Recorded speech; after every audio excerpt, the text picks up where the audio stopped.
ṣẹ́rí àwọn ọ̀rọ̀ kan wà tó jẹ́ pé kò yẹ ká máa bá lọ́wọ́ àwọn tá a bá pè ní ìránṣẹ́ Ọlọ́run. So sorry.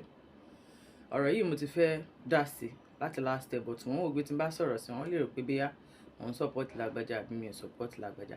ṣẹ́rí Bíbélì sọ wípé ilé tó o bá ti dé, tó o bá ti fẹ́ lọ wàásù ìrere àbí tó o bá ti fẹ́ jíṣẹ́ Ọlọ́run fún wọn pé àlàáfíà ni fún yín o.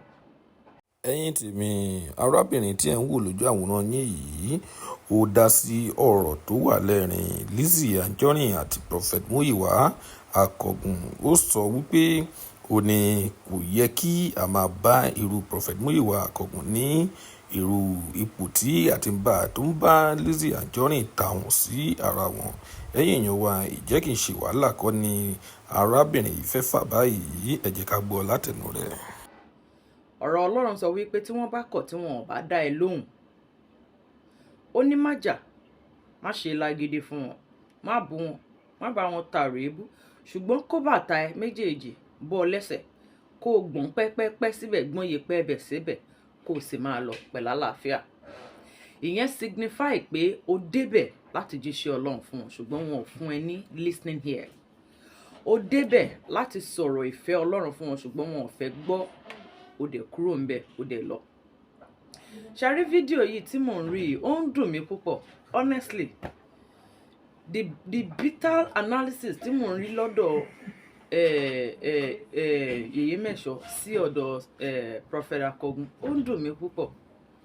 torí pé if you really know yourself as a real prophet of God, gbogbo fídíò Prophet Akọgun tí mò ń rí tí wọ́n fi ń throw shade yìí kò yẹ kí n rí, kò yẹ kán sọ. ṣẹ́rí àwọn ọ̀rọ̀ kan wà tí ò yẹ kí prophet of God máa sọ. àwọn ìdáhùn kan wà tí ò yẹ kí prophet of God kán máa báyàn máa kán máa báyàn máa throw tantrums lórí social media. kò yẹ rárá, because ó máa dọ̀tí aṣọ yẹn mọ́ àmọ́. if you are real prophet of, in tó fi dùn mí ni pé the man Akọgun, which is Prophet Akọgun, I love his modesty. Like he appear like a CAC church, a CAC pastor. He preaches like CAC pastor, and he talks like, forget the fact that pé àwọn iṣẹ́ wòlíì kan tí wọ́n máa ń wá, fine. But there are some things, if you're called a prophet of God, you don't need to. Gbọ́dọ̀ máa báyàn máa throw tantrums, kẹ́ máa báyàn máa throw shades lórí social media. ó máa dọ̀tí aṣọ yín mọ́ ni.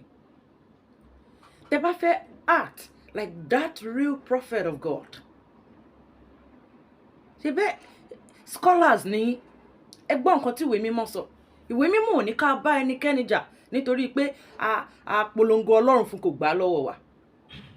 Bíbélì sọ wípé ó ní ibi tẹ́ bá ti dé, tẹ́ bá ti sọ pé àlàáfíà fún yín, ó ní tí wọn ò bá ti dá yín lóhùn, ó ní ẹ má bá wọn jà, ẹ má bá wọn takò ọ̀rọ̀ sọ, ó ní ẹ mú bàtà yín lẹ́sẹ̀ yín méjèèjì, ẹ gbọ́n yẹ̀pẹ̀ ẹbẹ̀ síbẹ̀, kẹ́sì máa lọ.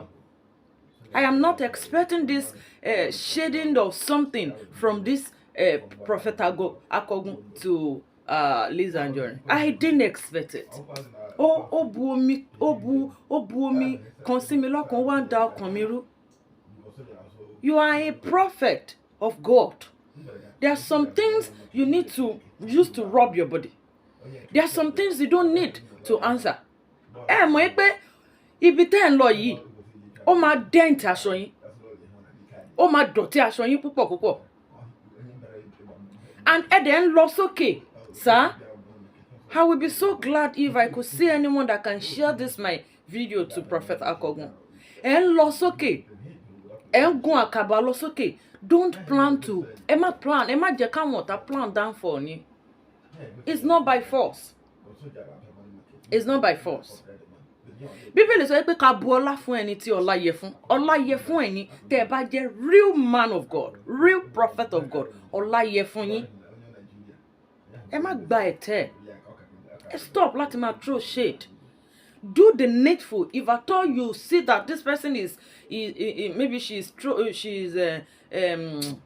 máa ń pè ó ń dọ̀tí orúkọ yín or something, you can charge him or her to court.